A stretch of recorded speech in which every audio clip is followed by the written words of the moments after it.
Hello there, and welcome to my channel, Novice Modelling and the Midlife Crisis. My name is Andy, and today we're going to be doing a What's in the Box kit review on my Kovozadoy Prostejov, or KP, Curtis Hawk H-75A / Mohawk Mark IV. And as we can see, this is done up in Finnish markings, which is kind of the subject that we're looking at this week, where we're going to be reviewing all 7 of these kits, including this Hurricane Mark 1, which are all basically going to be done up in Finnish markings for the Finnish Air Force. We're going to be watching the boxing all of these, and then we're going to open the floor up to you guys in the comments section. And what I'm hoping is that you will help me decide which one to build, or basically take the decision out of my hands. And by writing in the comments section, Fokker 21, Morco Moran, Fiat G50, or Curtis Hawk Mohawk, that'll be the decision on which kit I actually build for that week.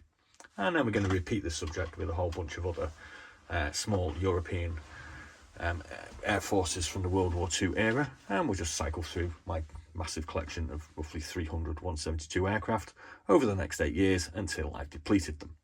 So what you're here for is a review on this particular kit. So as per normal, what I'm going to do is I'm going to read out the blurb on the instruction sheet. We'll have a quick go through the instructions themselves. We'll have a look at the parts. We'll have a look at the decals. And then I'll probably bring in this book here, which is called Finnish Nations of World War II. So hopefully it won't take much more than sort of 10 minutes or so of your time. So, in brief, history. The Curtis P-36 Hawk, also known as the Curtis Hawk Model 75, was an American-designed and built fighter aircraft of the 1930s and 40s. A contemporary of both Hawker Hurricane and Messerschmitt Bf-109, it was one of the first of a new generation of combat aircraft.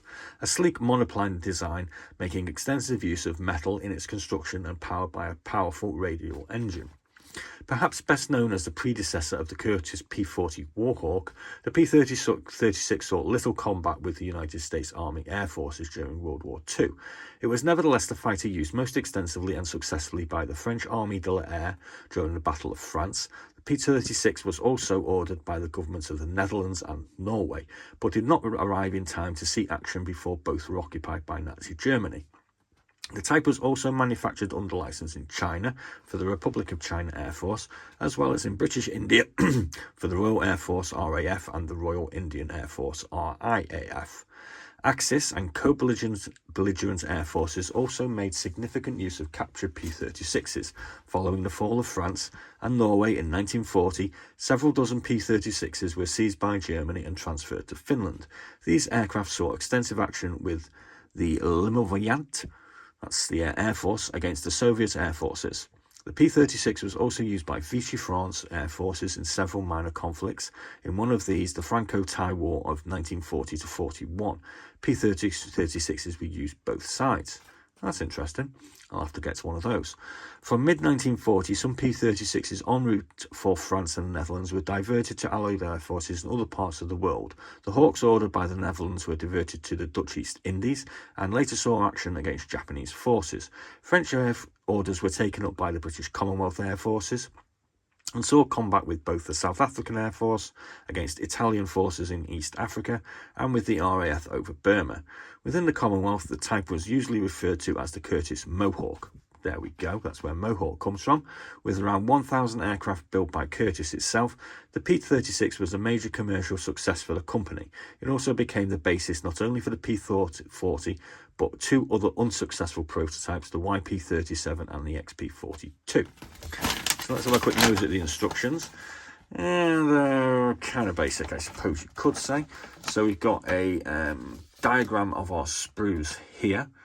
As you can see, we actually get 2 fuselages with this aircraft, which is kind of unusual. Though these ones here, parts with crosses on, I'm assuming are the parts that we don't want for this particular variant that we're building. So as is pretty much standard, we're going to have a look at the sort of cockpit and the undercarriage and the seat first. We're going to put those together with a sort of assembly for the innards of the cockpit with a floor. I'm guessing this is a sort of armoured rear. Put the seat on, put the stick in. Then we're going to attach that into the airframe or fuselage. We're going to put our cockpit instrument panel on, and we're going to put the engine in the front with this sort of base plate here. Section 7, we're going to attach our undercarriage to the underside of the wings. And we're going to put these two little tiny little covers on. Section 10, we're going to put these little circular pieces on, which are sort of the innards of the undercarriage thing.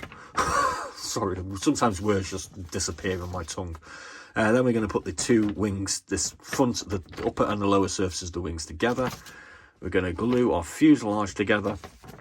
We're going to put our rudder on in section 13. Section 14, we're going to put the fuselage onto our pre-built wings, attach our machine guns. We're going to put this little thing on here. Then we're going to attach our cockpit cover on. We're going to put these side glazing panels on, and finally we're going to attach our propeller, and that completes the build.